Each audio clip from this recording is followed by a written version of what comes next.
Assalamualaikum warahmatullahi wabarakatuh. Perkenalkan, nama saya Wildana Zulfa MS, NPM 718411836.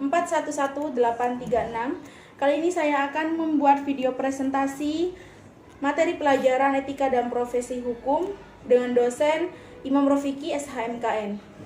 Pada kali ini saya akan menjelaskan beberapa tema, yaitu tentang etika, moral, dan akhlak.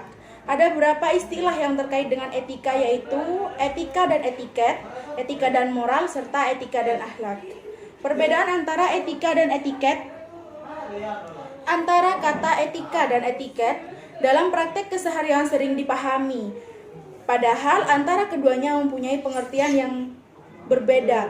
Kata etika berasal dari kata ethos, bentuk tunggal bahasa Yunani yang berarti tempat tinggal, padang rumput, kandang, kebiasaan, watak, perasaan, sikap, dan cara berpikir seseorang.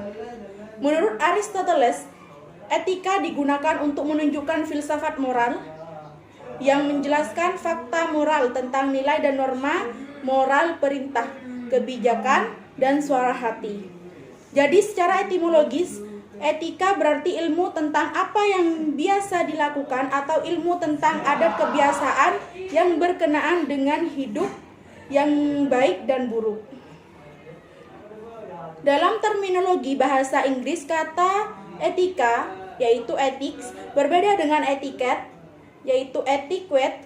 Etika itu berkaitan dengan nilai dan norma moral, baik atau buruk, bagi perilaku manusia. Sedangkan etiket berarti aturan-aturan kesopanan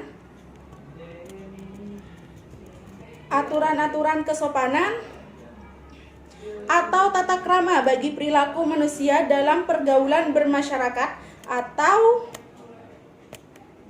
kehidupan bersosial.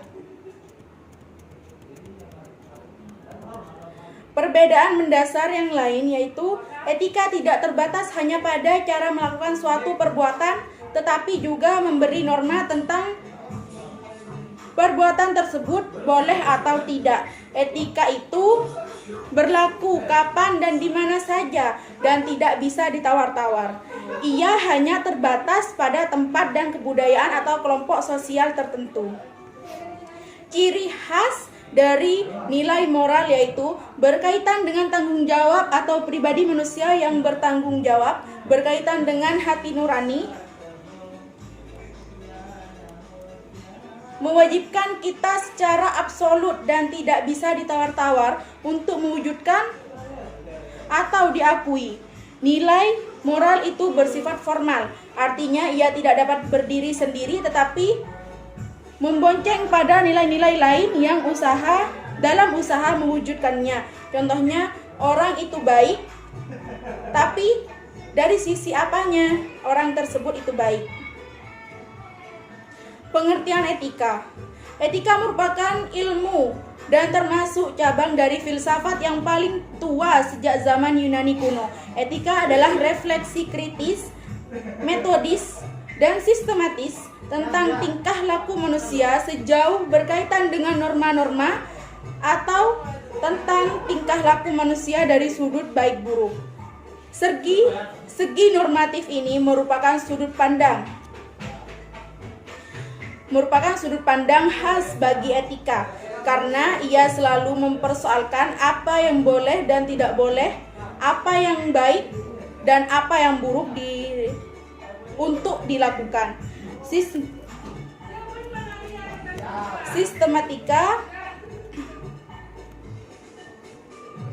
Sistematika etika ada dua kelompok, yaitu etika umum membahas prinsip-prinsip moral dasar seperti kebebasan dan suara hati. Yang kedua, etika khusus membahas prinsip-prinsip moral dan dasar tersebut pada masing-masing bidang kehidupan manusia. Kebebasan dan tanggung jawab. Kebebasan dan tanggung jawab di antara keduanya mencakup tiga nilai. Yang pertama nilai etika, yang kedua nilai moral, dan yang ketiga nilai akhlak. Macam-macam kebebasan. Kebebasan kodrati.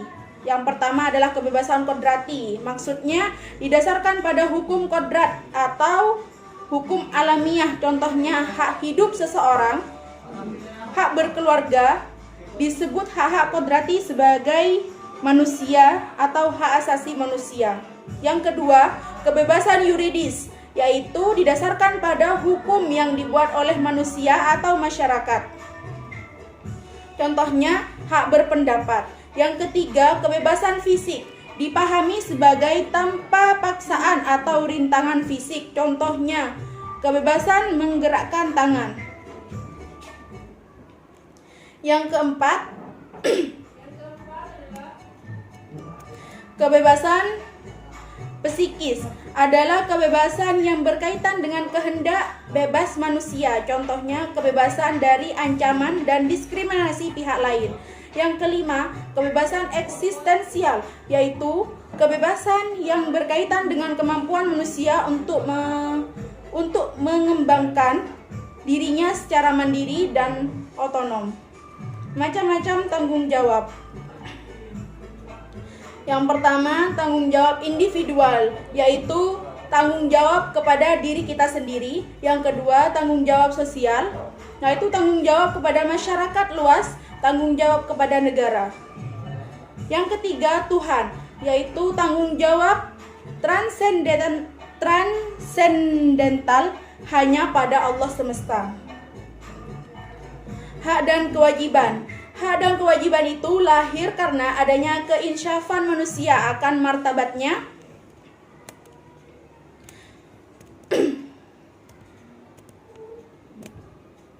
sebagai makhluk yang bebas dan otonom. Contohnya, budak dan narapidana. Ada beberapa macam hak yang dimiliki manusia. Yang pertama, hak legal. Hak yang didasarkan atas prinsip hukum. Ia akan melahirkan tanggung jawab secara hukum atau legal. Contohnya, hak milik atas tanah. Yang kedua, hak moral, yaitu hak yang didasarkan pada prinsip moral. Ia juga akan melahirkan tanggung jawab secara moral pula. Contohnya, sesama teman tidak boleh saling mengejek, sebaiknya selalu tepos liro. Yang ketiga, hak khusus, yaitu hak yang dimiliki karena adanya relasi khusus atau fungsi khusus berdasarkan perjanjian di antara pihak lain.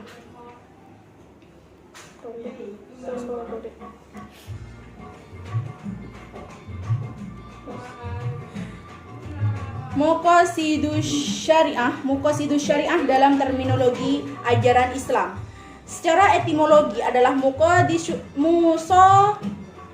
muqasidus syariah dapat diartikan dengan prinsip-prinsip dasar tujuan syariah. Ada juga yang menyebutnya dengan mabadiul khams atau kulliyatul khams, yaitu 5 prinsip dasar yang universal, yaitu merupakan 5 prinsip dasar yang harus dipelihara secara seimbang dalam kerangka pencapaian tujuan syariah Islam. 5 prinsip dasar tersebut ialah: 1. Jaminan kebebasan beragama, yaitu hifz al-din. Yang kedua, jaminan kelangsungan hidup, yaitu hifz al-nafs. Yang ketiga, jaminan kreativitas berpikir, kebebasan berekspresi dan mengeluarkan opini, yaitu biasa disebut dengan hifz al-aql.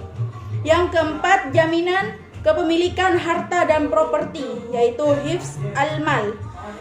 Yang terakhir yaitu jaminan kelangsungan keturunan, kehormatan serta profesi, yaitu hifz al-nas wal ird. Terima kasih, mungkin hanya itu yang dapat saya presentasikan. Kurang lebihnya saya mohon maaf. Akhirnya, wassalamualaikum warahmatullahi wabarakatuh.